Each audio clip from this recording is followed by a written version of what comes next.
The next person I would like to introduce is Lee Potter. Lee is the Division Administrator for the North Dakota Division of Federal Highway.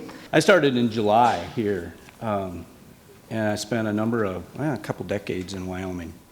But I got to add one more thing. I spent 7 years in Bismarck prior to that. So this is a coming home. State's changed a lot, but there's a lot of things that have stayed the same too. And that's what's remarkable to me is how many things stay the same after 25 years. Bill touched on a lot of things. He talked about funding. Funding's paramount. We're at the end of our authorization cycle. He talked about reauthorization. The FAST Act expires essentially in a year, September 30th of next year. It was a long-term bill. It was good for us. It was signed in December of 15, and it gave a funding perspective or a long-term look after a number of short-term authorizations. So it gave us long-term funding source. We're looking for that again, and I'm sure the DOTs are too, and industry is too, knowing that there's a consistent program of projects. A little closer perspective, Bill's right on the numbers, just rough numbers for North Dakota. I want to add to those a little bit is we have an aging infrastructure out there, especially on the bridges. You know, we talk about our throwaway society. You go to McDonald's, toss the bag away, right? Well, we don't do that with our infrastructure. It's been here. It's been here for the 2 decades. I come back, the streets are the same. And some of them have been added, widened, whatever, but they're essentially the same. The average age of the bridges in North Dakota is 46 years old. Nationally, it's about 43. Guess what? Condition doesn't improve with age. There's a lot of things we're doing, and you're touching on them, is the things we do on our bridges to make them last longer. Touch on the funding. I mean, we're not going to get unlimited funding. It's hard to change that age number without a significant improvement or the replacement of poor bridges. What we need to do is extend the current life while we're replacing poor bridges so our serviceability goes up. Bill talked a little bit about what the expectations are. Just briefly, expectations of the public is they get to that end of that bridge or they drive that highway, they have faith in our transportation system. It is very important to the quality of life of North Dakota citizens and citizens across the country. That is paramount, is that safety, and they take it for granted. I wasn't here a week when we lost a 100-year-old bridge in Grand Forks County. Yes, it was posted. Yes, it was an overweight load, but expectation, they were on a road, no matter what they're driving, they expect to get to the end. I don't even think about it driving down the interstate anymore. 75 miles an hour, that bridge better ride smooth, and the pavement better be good, and I'm getting my destination safely. That's our expectation too, is that we get to our destinations safely. And our other expectation from a federal perspective is we're meeting those needs of those individuals, the states.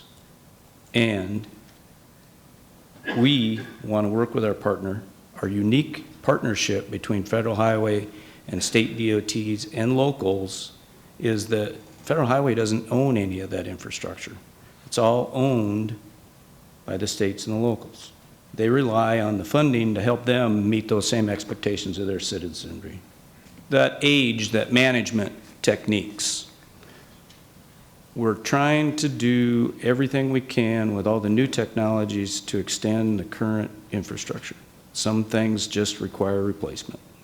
You guys know that better than anybody else, is you have a bridge that has severe foundation problems, substructure problems, superstructure problems.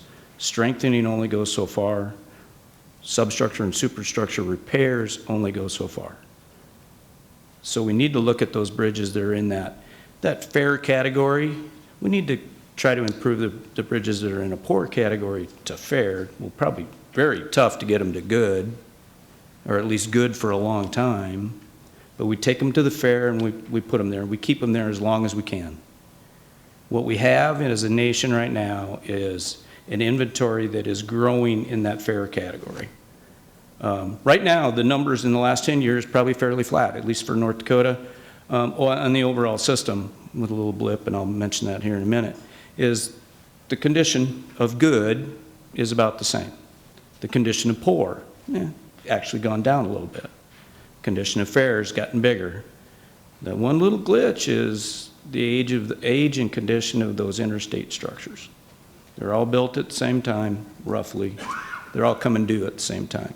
So we need to figure out how to keep those good bridges good, and the fair bridges in that fair category or a good category as long as we can. Again, we can't change the age as best we can condition. Another one is that truck driver that drove over that bridge maybe knew that he could make it, maybe he didn't even think about it, maybe he didn't read the sign, meeting that expectation with an aging infrastructure. What I encourage you to do, and I'm about done, is there's a lot of things that are being discussed in the next few days. I've also looked over that agenda. I'm going to try to pick up some of it myself. I am a bridge engineer, or was at one time. And those techniques and things that we can do to extend life that are can meet the demands of the owners and our citizenry. Extend that life at a cost-effective treatment. Needs it. And that's where I'll end. Hope to see some of you the next couple days. Hope snowstorm didn't deter you from your travels, and hopefully everybody didn't have too much of a problem getting here. And I sure hope you don't have any trouble going home. That safety component of our infrastructure is important. Thank you.